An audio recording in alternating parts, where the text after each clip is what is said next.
When you have stacked stressors, and then all of a sudden, all of the energy that's been compartmentalized for all the things like maintaining a healthy status, then that energy gets diverted to having to deal with the stress.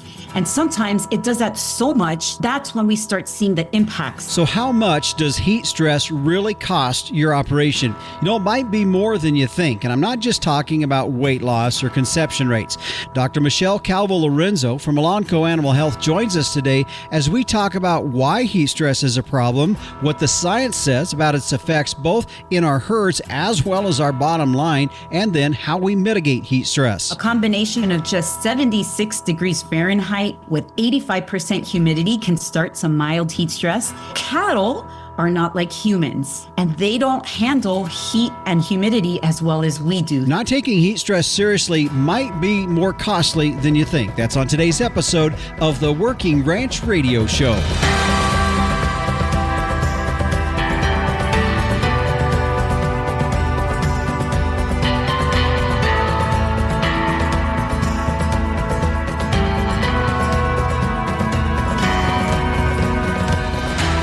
Hi, everyone, and welcome. This is the Working Ranch Radio Show. I'm Justin Mills. Thank you for tuning in and joining us here on the program. We're going to be talking, as you heard there in the opening, about heat stress. Kind of one of those things that really you don't think about really a lot or contemplate too much until we get into it. And then you're like, oh boy, what are some things that we could be doing? Well, we're going to be talking about how that affects our cattle herd and what we can do to mitigate that. So be sure to tune in later on in the show. Hey, the next issue of Working Ranch Magazine is in production. And if you don't have a subscription started, you can do that, by the way, by going to workingranchmag.com and start a subscription. But in case you don't, the one way you can also pick up your latest issue of Working Ranch Magazine is stop by your local Tractor Supply store. In fact, a shout out today to the Tractor Supply store in Floresville, Texas, in Fremont, Nebraska, in Paducah, Kentucky, and in Lewisburg, Tennessee. Hey, if you hear something here today and you missed it on the radio and you want to go back and listen to it again, you can find all of the shows that we've had,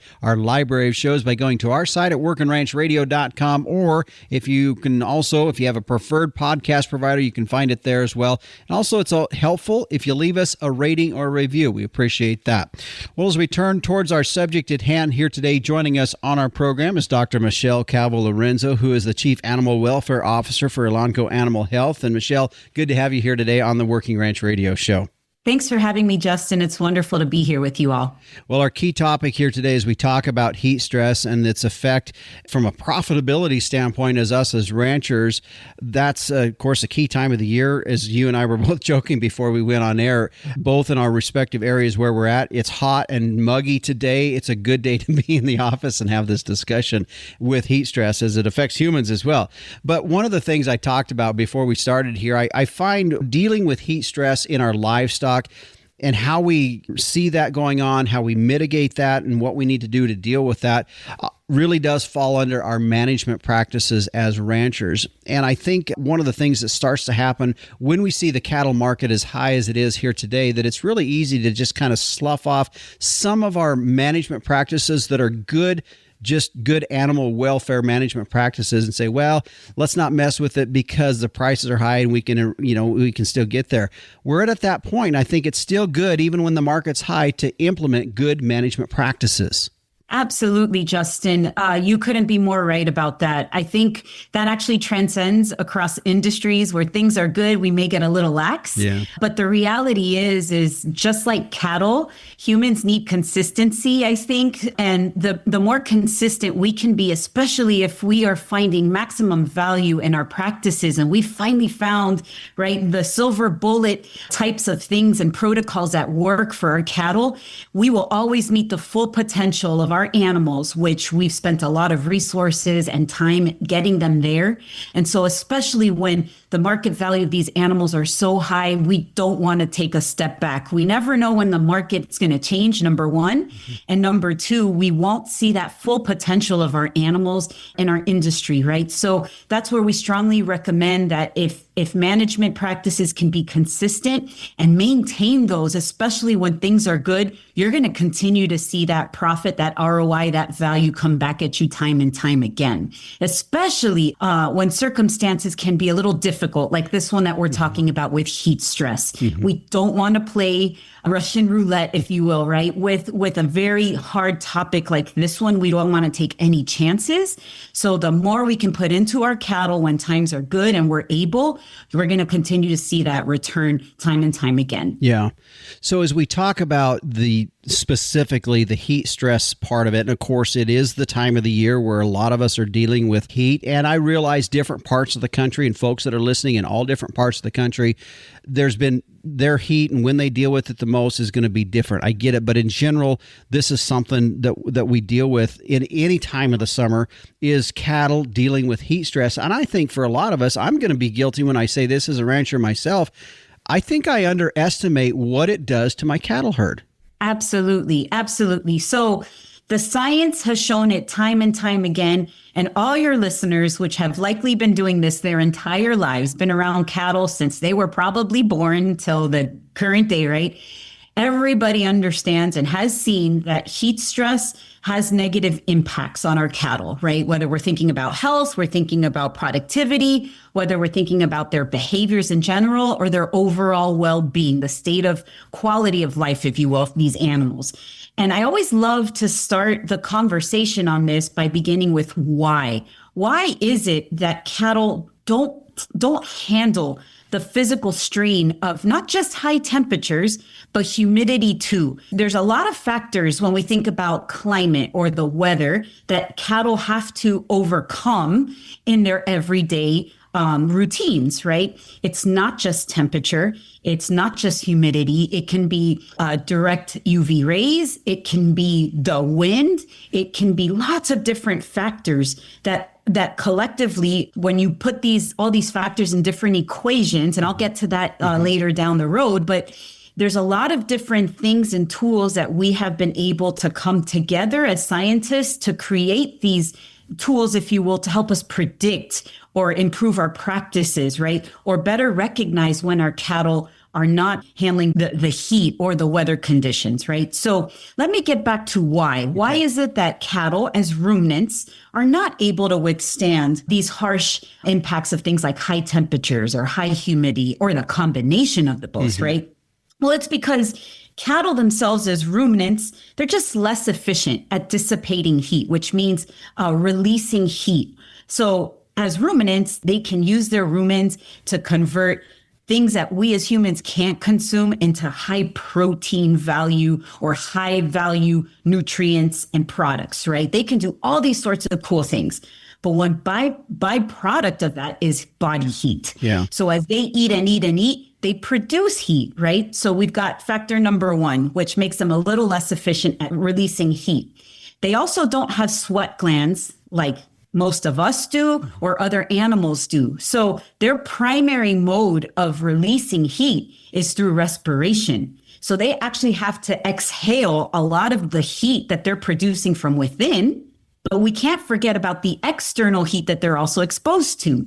If they have dark hide colors or coats, they're going to likely absorb a lot of UV rays from the sun, which if we stand out in the sunlight and we're wearing a black jacket, we're going to start feeling pretty darn hot, right? And that's because what we're wearing is absorbing a lot of the heat from the UV rays. They the same are doing that. Think about the dirt floors that they're likely standing on. I've gone out to lots of feed yards where I've taken those laser infrared temperature guns, and I've literally seen in a simple, maybe 95-degree day, that those floors can easily range from 135 to 140 degrees. Okay, those pen floors or dirt floors are very hot. So they're also absorbing the heat that comes from the floors or the dirt, which can be very hot. So they're absorbing heat from below, they're absorbing heat from the sun, they're producing heat within. And many of our animals, like maybe those out in Wyoming, may have thicker hides because they have to withstand or adapt to colder winters. Or maybe we just feed them to that conditioning. So they have a lot of things kind of working against them. to let them cool themselves off in an efficient way when it's hot or humid out. Yeah. As you were talking about that in reference the heat floor, the heat temperature of like a feedlot floor, which has zero covering on it.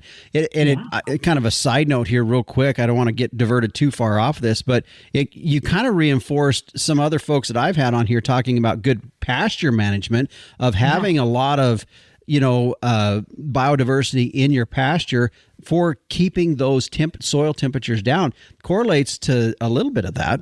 Absolutely. And that's one of the great mitigation strategies, is doing things like that, or promoting more natural shade, like with your trees, or more coverage with crops, grass, or whatever, right? It just enables that floor that animal, you're hoping after eating or taking a drink of water that they're actually going to go lie down. And when we've got dirt floors that are just very hot, those animals are not going to want to lie down. They're not going to want to relax. They're going to want to stand and inadvertently use more energy to try and cool off rather than rest and digest, right? Yeah. So all of those strategies definitely play into helping that animal, that cow, bull, steer, heifer, or calf, be more efficient, because they don't have to deal with a very hot floor surface that they have to counteract in the process of cooling off. Yeah, very good.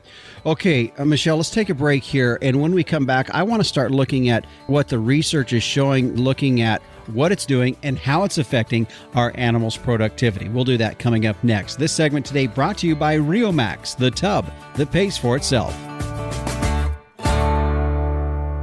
We've done a few manure studies on the RioMax product.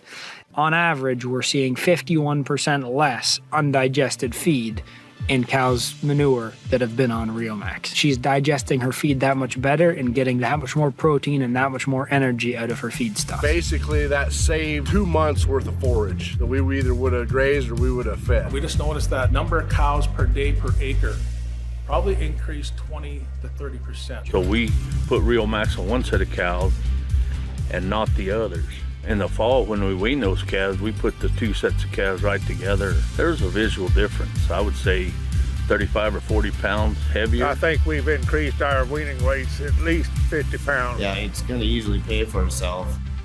RioMax, the tub that pays for itself. To learn more, call 888-386-0699 or online at riomax.net. As we continue on here now today, we're talking about dealing with heat stress in our livestock, as our guest is Dr. Michelle Calvo-Lorenzo with Elanco Animal Health. And Michelle, as I had mentioned to you in the last segment, I think it's something for a lot of us as ranchers, we underestimate where it's affecting our operation.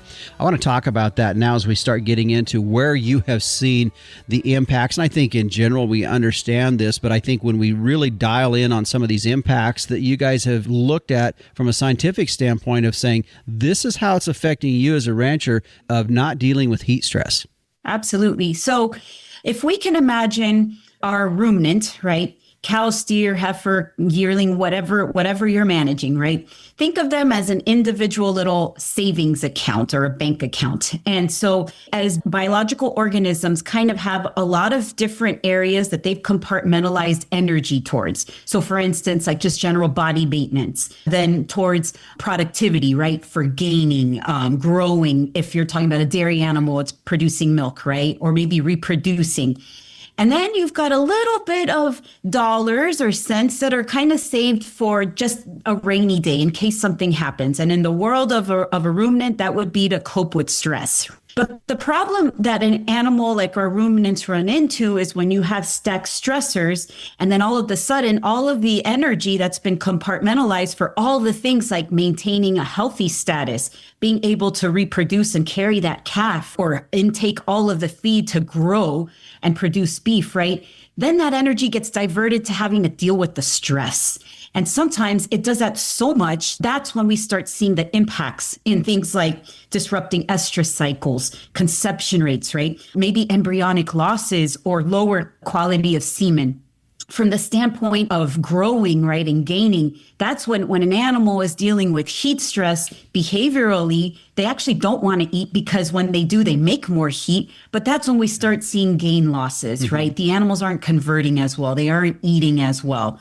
And then we also do see, again, performance because the body is now taking that energy resource and trying to put it and plug it into dealing with the heat stress rather than all these other bodily functions that we have when we have a very healthy and productive animal. So an animal that no longer has energy diverted to support its immune system, which is actually pretty energetically costly, they are now more susceptible to diseases, right? So this is where the science has shown time and time again, the more we can reduce any stressors that our ruminants have to cope with, the more able they are to sustain, to survive, to remain healthy, which at the end of the day is reflected in the resources we have to put into them, right? So if we are not helping them stay comfortable with heat stress, for instance, our medical costs and our vet bill costs may go up because we're going to have to keep treating them for becoming sick when really the core source was just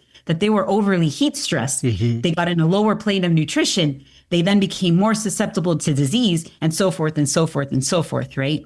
So this is where something as simple as helping them stay more comfortable from the standpoint of, again, having the resources available to get away from the direct sunlight or hot floors, right? And not have to have access to cool, abundant water, access to feed, and being able to maintain herd behaviors and dynamics and all of those things and not have it all impacted because of that high temperature or high humidity. It just helps them cope with all of those challenges and maintain their ability to stay productive, right? And healthy.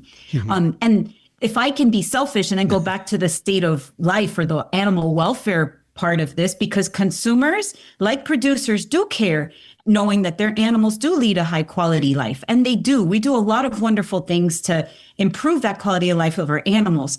I mean, I'll be the first to admit, I don't like being heat stressed. It is not comfortable. And so from the standpoint of just helping an animal stay comfortable, you directly help influence the mental state of the animal, the emotional state of the animal, all of those things which consumers do care about. But it also then gets reflected in how animals behave amongst themselves, how willing they are to hopefully maintain a positive human-animal interaction. Because when they, as domesticated prey animals, when they are stressed, when they are feeling dangers, when they are predicting risks, like something is going to come to hurt them or kill them, right? Like the stress of heat stress. And there is science that shows this, that interaction with humans becomes a lot more dangerous.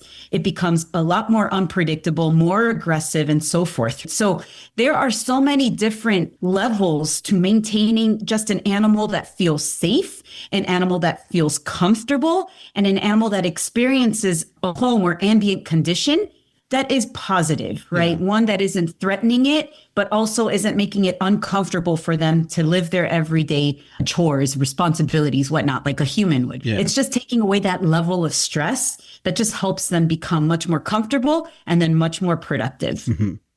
As you were talking about that, Michelle, a thought that came to my mind is, do we have issues in our industry with fall and maybe winter health? Because I think for a lot of us, we think, okay, that's when the time when I'm dealing with sickness and we're weaning calves, or whether it's various different things that happen because the weather is usually cooler or colder.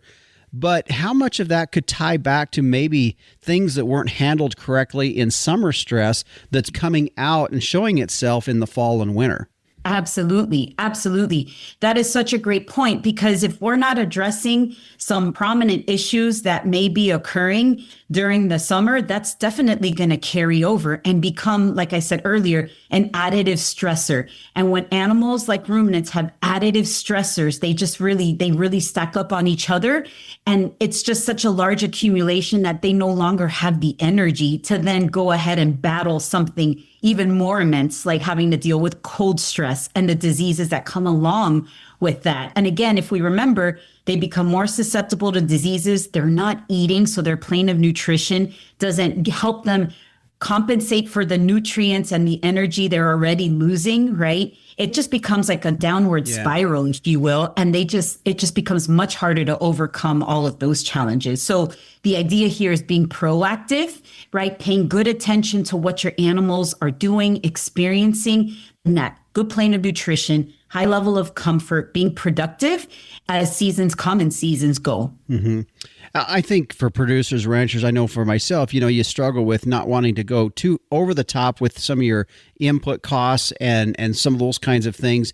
But at the same time, I think for folks and some ranchers that have been doing it for a long, long time and understand that an ounce of prevention is worth a pound of cure, as they would say, that's kind of where this falls into a little bit of understanding that if we can stay ahead of this in the long run, that's probably, if we talk about from a rancher's perspective, how are we going to justify what we do from an input side of things? That's where we justify that. That's right. That's right. And that's where having that relationship with your nutritionist and or veterinarian, hopefully you can have those conversations and have a better idea of where to balance all of that. Like the science is there, but it's an art in balancing all of those things and making sure that for saving pennies, you're not leaving dollars on the table, right? That you're trying to be more proactive and more informed and obviously not overdo it either. That doesn't make financial sense either. But working closely with your consultants or your experts, they hopefully give you that information to make those better informed decisions. Yeah. Okay. That is a good segue for the next segment I want to talk about, and that is how we as ranchers work to mitigate this and ways that we can do that. I want to talk about it when we come back. This segment today brought to you by Allflex. It all starts with the tag, the most trusted portfolio of ID solutions.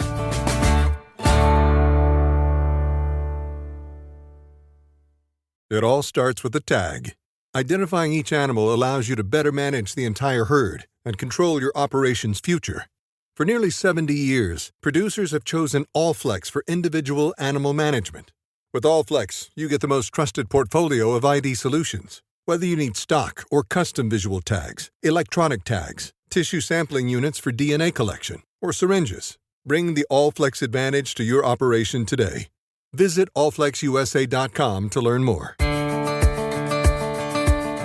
Okay, as we are talking heat stress here today, we've talked about why it's a problem in our industry, what it affects in our industry, and as I was talking earlier, as ranchers, sometimes we maybe underestimate the impacts that heat stress can play to our herd down the road. Okay, Michelle, as we continue on now, let's start getting into, okay, we've identified this, we've talked all about it. Now let's start talking about what we need to do as a ranching industry. And I realize we've got folks that are everywhere from pretty mild climates and low humidity to climates that are very hot and high humidity. And so let's talk about mitigating heat stress in our livestock. Absolutely. So I think step one in mitigating is just knowing how to monitor the current situation and being able to hopefully monitor what may be coming so that you may adjust accordingly. So what I mean by that, there are a lot of really nice tools out there that help a producer know, okay, today or tomorrow, you're going to be experiencing some sort of an index, right? That can give you some idea of cattle comfort. The more common one that I know the industry has embraced and utilized would be what we call like the temperature humidity index or the THI value. And that's just a combination of temperature and humidity, which when combined with a bunch of research, we've come up with indexes that help give a rancher or a producer an idea of cattle comfort. So you can find those resources easily in the public domain. But just to give your listeners a bit of an eye-opener here, THI values are not as high as most people think before you start seeing some mild heat stress in our cattle. So for instance, a combination of just 76 degrees Fahrenheit with 85% humidity can start some mild heat stress. At the same time, maybe a higher temperature, 86 degrees with 30% humidity can start some mild heat stress. So my message here is that a lot of folks think, well, it's not triple digits or, oh, well, it's, it's not that humid. Well, cattle are not like humans. Again, we are very different species and they don't handle heat and humidity as well as we do. So it doesn't take a lot to start seeing them, again, invert those energy balances into other areas that we don't need them to, right? So To monitor, you can use your THI index to kind of understand what the week may look like. There's also another index called the heat load index.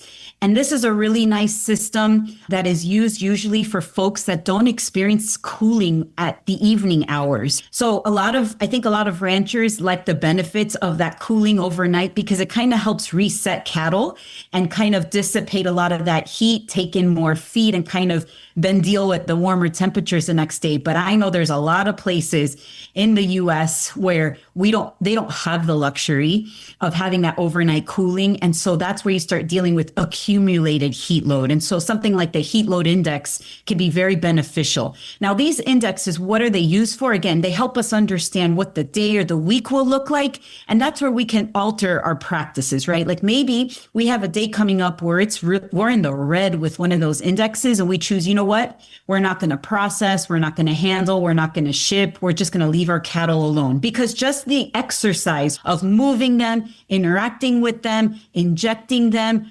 transporting them, all of that is exercise from their standpoint, which generates heat, right? And it's just, again, we want to reduce the additive stressors that they have to cope with in order to maintain their ability to thrive, right? So those indexes really help, I think, a rancher or a producer set the schedule for what they want to get done. And if they need to postpone or maybe move it into the early hours before sunup or late evening hours, do it then when the weather is cooler and the cattle are a little bit more open to having that exercise happen, right? So as like a weather monitoring system can be very beneficial, but we can also look at cattle and look at their behaviors to monitor how they're coping, right? Mm-hmm. So in the scientific literature, there's a lot of really easy scoring systems that can be utilized by ranchers, by producers that look at things like drooling, panting, respiration rates, even things like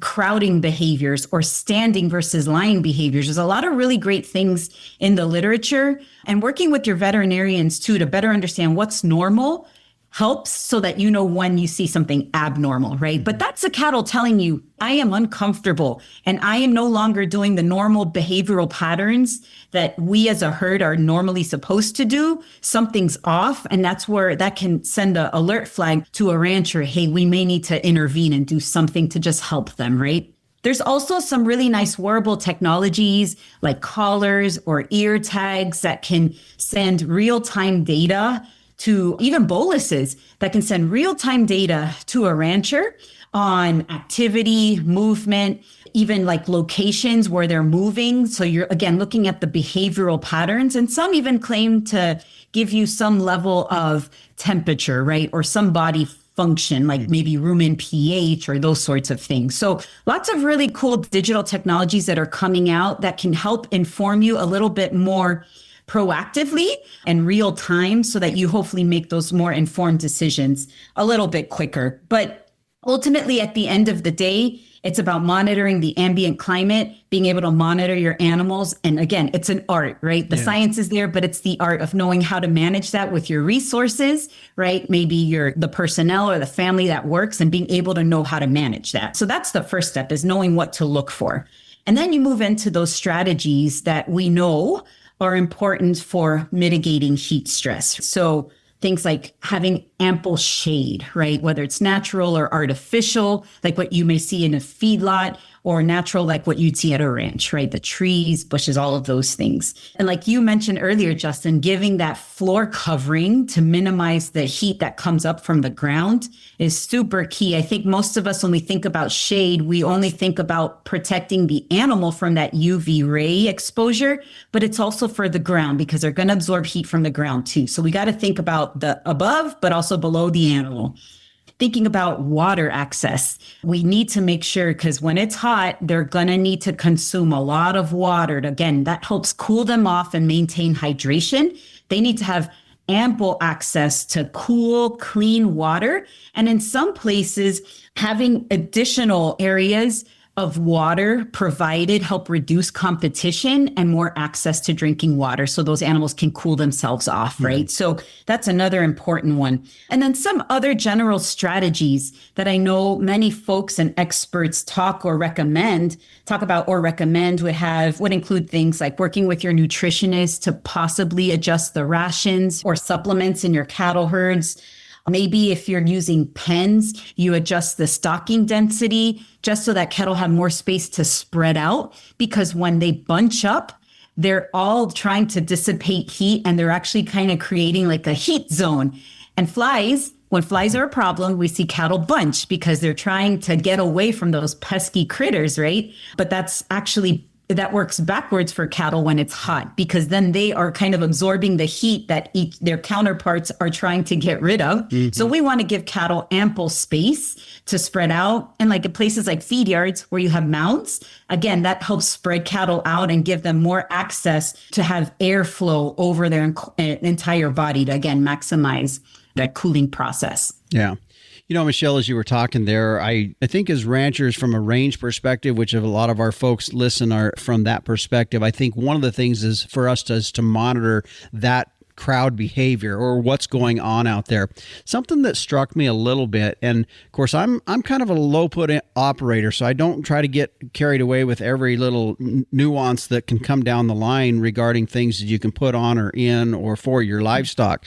But fly control in this hot time of the year, and if they don't have good fly control, whatever that's going to be, there is that tendency for those cattle to group together, which is counterproductive to heat stress. As you were talking about, it just kind of made a light bulb for me.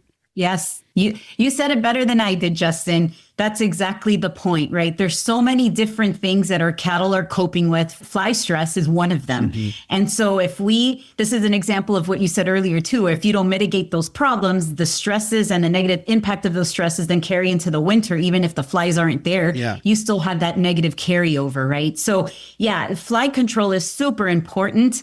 And from the standpoint of cattle, their response as they're either just trying to flick these things off of them with their tails, or they're biting flies, which is causing pain and stress and agitation, they just bunch together because they're prey animals. It's what they do when they feel threats, when they feel danger, when they feel pain and fear. So it's what they do. And like you said, it's counterproductive to them being able then to dissipate heat. So this is where we can work with them and for them in helping them, with the fly control for so many reasons beyond those I just listed, right? But also because that's a way to help them with heat stress. They will spread out a little more and be more effective in cooling themselves. Yeah.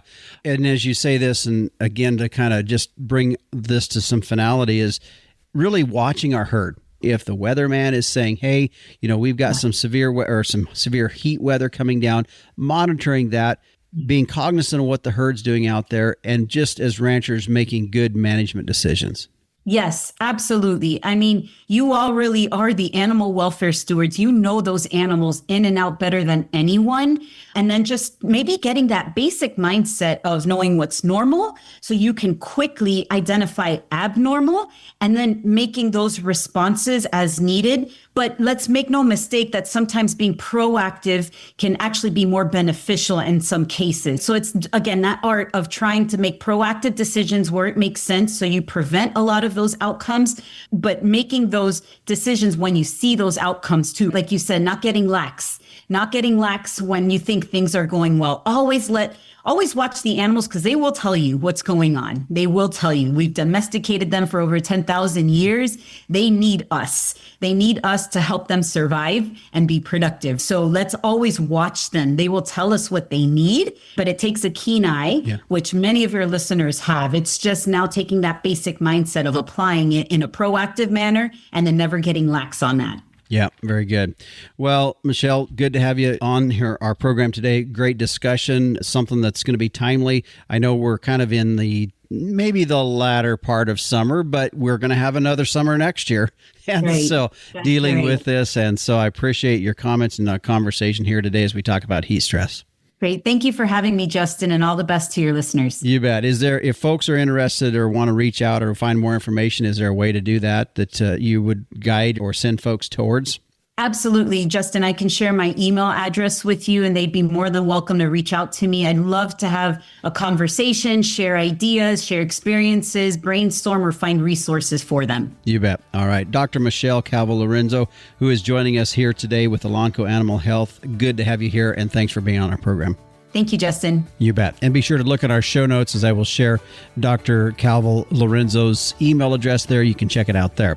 Well, since we're on the subject of stress in today's show, let's talk about another stress point that happens in the lives of our calves, and that is, of course, weaning. Coming up next, Ted Perry with Purina steps in as we talk about that, so be sure to stay with us through the break. This segment today brought to you by the American Gelbvieh Association. Meet modern industry demands for feedlots and carcass traits with Gelbvieh and Balancer Genetics. Find out more at gelbvieh.org.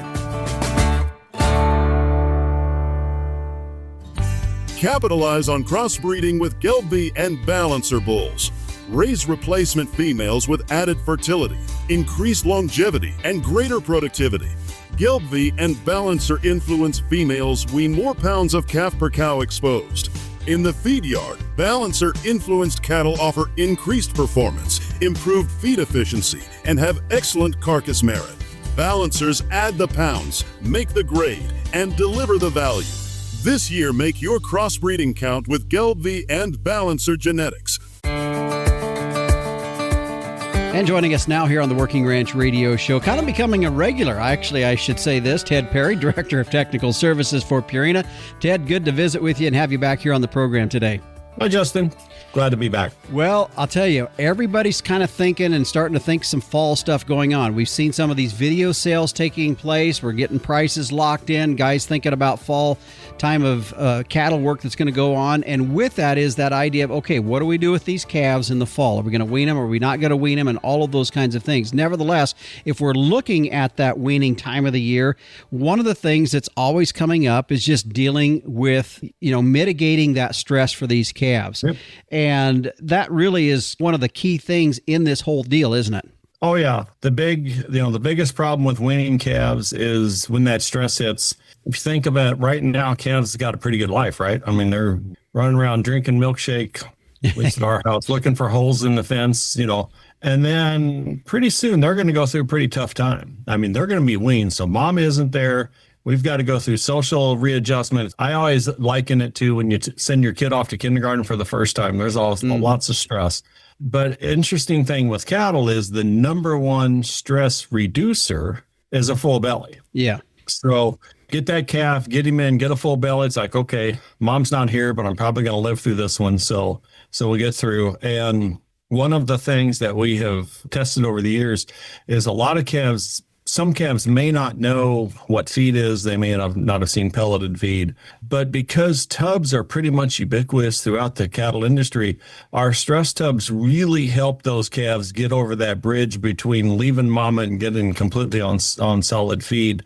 When we came out with our first version of the stress tub about 1999, we did some work with Kansas State, and they showed how those calves that were reluctant to come to the bump, they would eat the stress tubs harder. And then as they went on feed, they kind of leave those stress tubs alone. So I look at it as a kind of a pacifier for calves.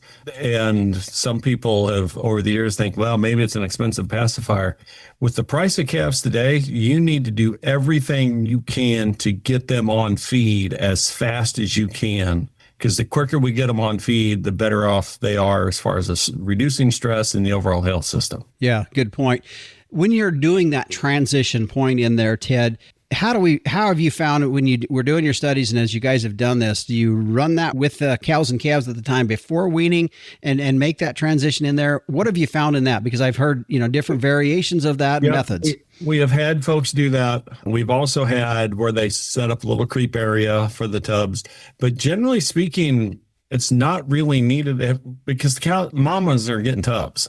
So when mama has tubs, they learn from mama to eat the tub. So, that's something that's familiar out there.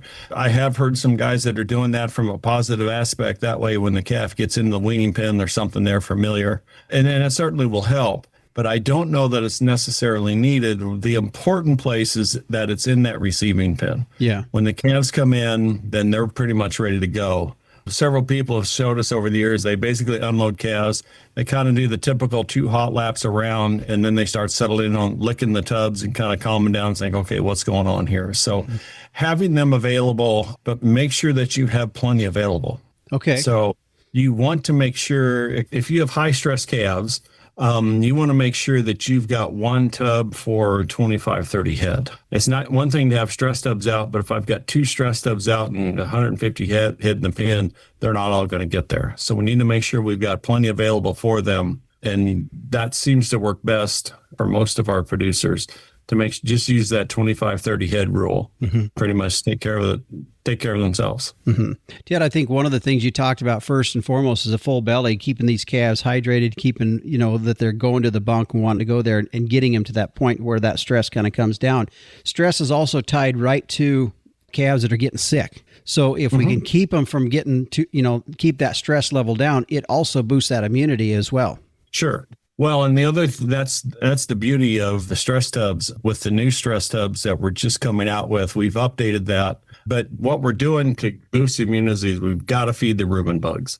And in order to feed the rumen bug, you've got to have rumen, positive rumen bugs growing, which gives you, the calf is starting to receive more energy. They're getting more protein, and then the vitamins and traces in there. So what we've developed with the new stress tubs is we've got some yeast components in there that certainly help and grow rumen bugs. We've got the organic traces.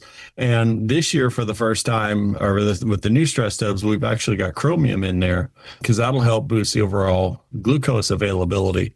And where that's important is the last few years, there's been some good data that come out that are measuring the amount of glucose that a 500-pound calf needs. And this number fascinates me, that a sick calf, he needs 1 pound of glucose every 6 hours to keep his immune system going. So you think of a 4-pound bag of sugar you buy at the grocery store. That's how much sugar that calf, just to keep his immune system up and functioning and operating.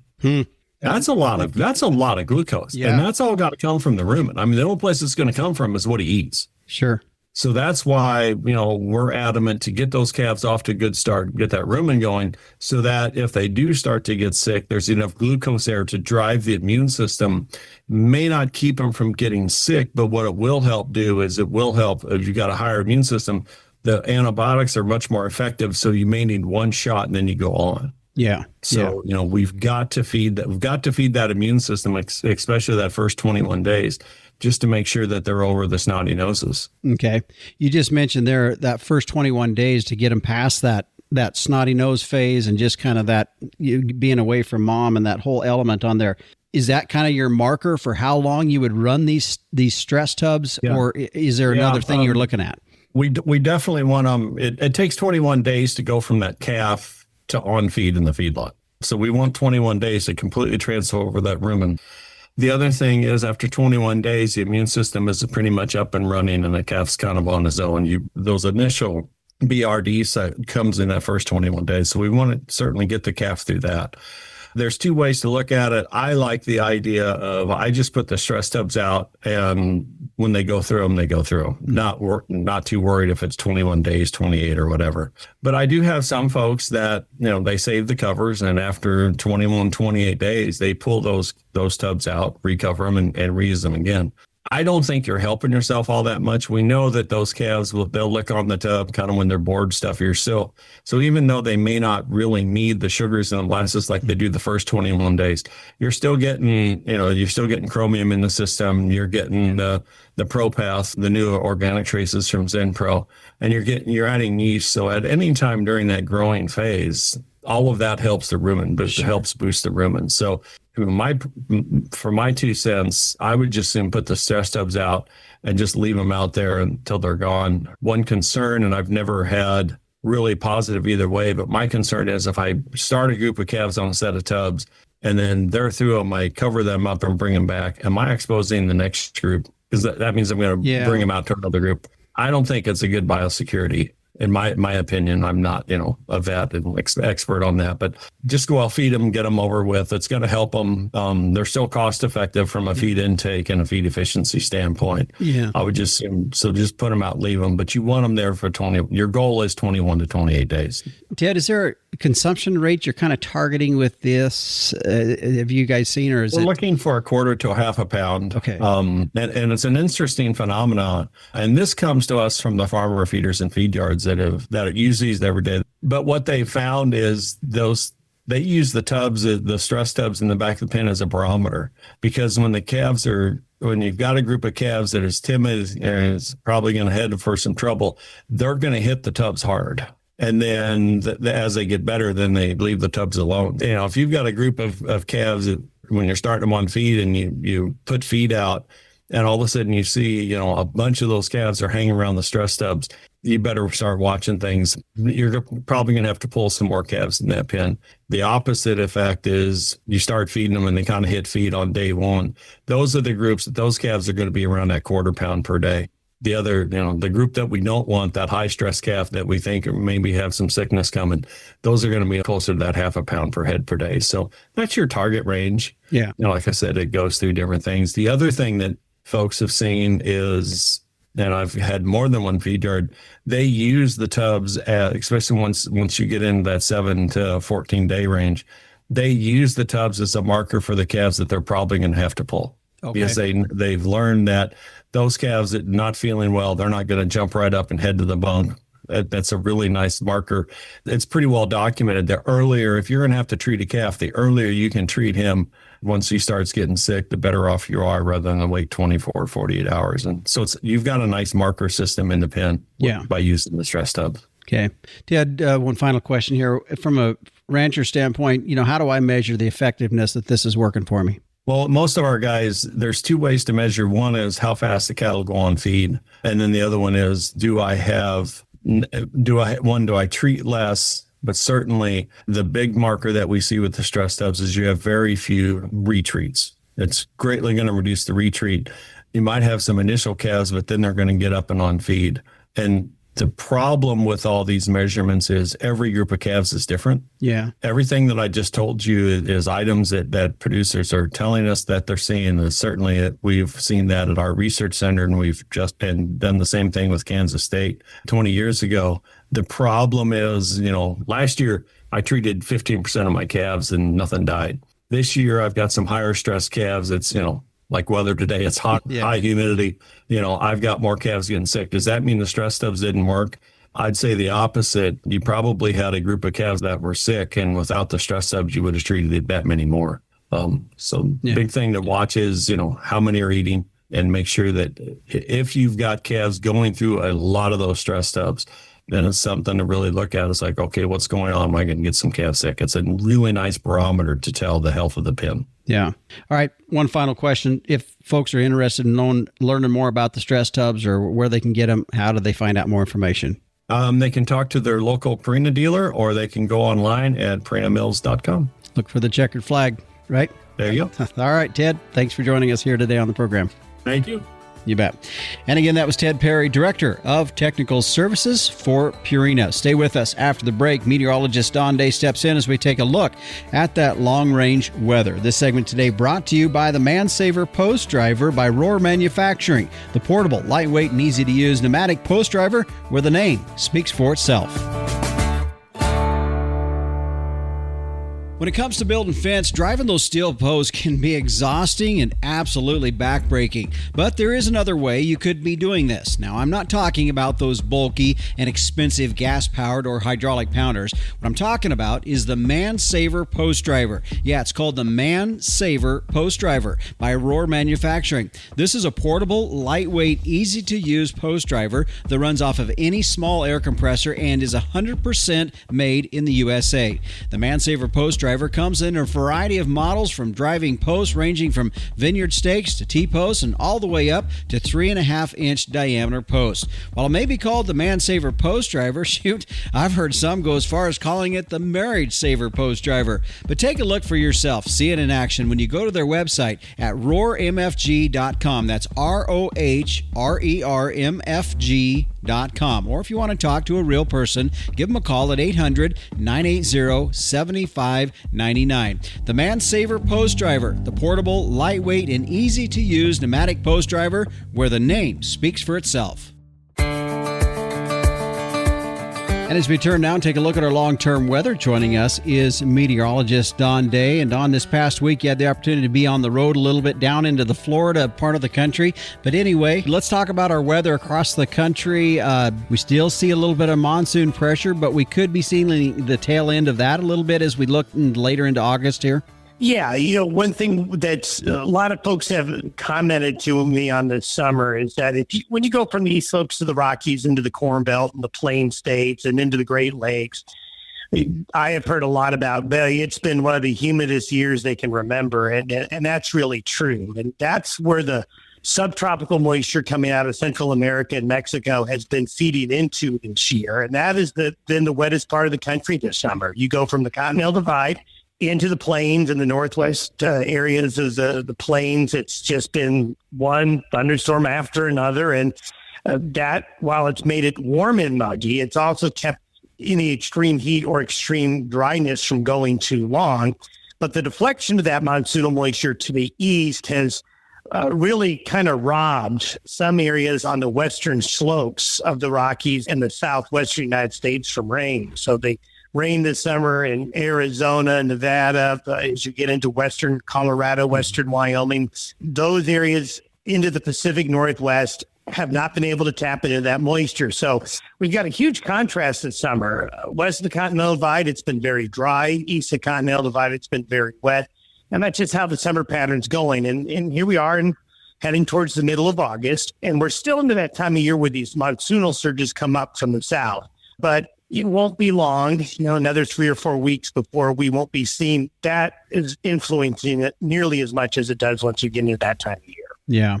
So as you were talking about the area that has been robbed of some of the moisture that most everybody has seen that are east of the Rocky Mountains and in that area, would be, of course, the West Coast. Is there any hope for them in these next couple of weeks that they're going to see something? Because one of the things, of course, now we're starting to see show up are fires. Yeah, we are that time of year where we really worry about wildfire season, and those areas are definitely a concern. There is some opportunities for rain with some of these monsoonal surges for places like Arizona and parts of the Great Basin and areas west of the Divide, but it's a double-edged sword because you start to get those thunderstorms to come back, but they also produce lightning. They can also be fire starters, but you can't have one without the other. So let's hope they're more rain producers than lightning producers. Yeah. So just real quickly, as we look ahead for the next 10 days out, we've talked a little bit about west of the Divide, east of the Divide. What do you see? Okay, so what we're going to see here in the weeks ahead, one thing to point out is we have had a very, very quiet tropical storm and hurricane season so far. That's going to change as we go deeper into August, especially for the East Coast and the Gulf region. We will continue to see frontal systems a little bit more than we normally would in the month of August coming out of the western areas of Canada, the Pacific Northwest. So that'll cause a lot of temperatures to be going up and down. So we do not have an August heat wave on the table. Okay. All right. Well, that's not a normal year. What is? Yeah. All right. Well, Don, safe travels back to home for you, and we'll look forward to talking to you the next time. We'll see you then. You bet. And again, that is meteorologist Don Day as we take a look at our long-range weather. If you want to follow along each and every morning with him on his daily video podcast, you can find a link to his YouTube channel right there at his website at dayweather.com. When we come back, we're going to talk about what's in store for the next edition of the Working Ranch Radio Show after this. Fascinated by our wild weather? Now you can learn, appreciate, and understand the weather in your own backyard with the new Tropo Rain Gauge. Having achieved the highest rating of any product reviewed by the weatherstationexperts.com, the Tropo boasts rugged durability, impeccable accuracy, and precision to the 100th of an inch. Visit measurerain.com to order a Tropo today and use code RAINDAY. That's RAINDAY for free shipping and 10% off. Go to measurerain.com. This is definitely not the time of the year where you want to be caught off guard when your watering system for your livestock goes down. Well, don't get caught by surprise. You can do what we've been using for the last several years, and that is using a remote water monitoring system from Tank Toad. If you want to find out more, check them out online at tanktoad.com. Well, we're going to stir the nest next week with our show topic, and that is 10 reasons you should quit making hay. Tune in next week to find out how that goes. The Working Ranch Radio Show is a production of Working Ranch Magazine, branded #1 by America's Ranchers. I'm Justin Mills, and until next time, keep your chin down and your mind in the middle. So long.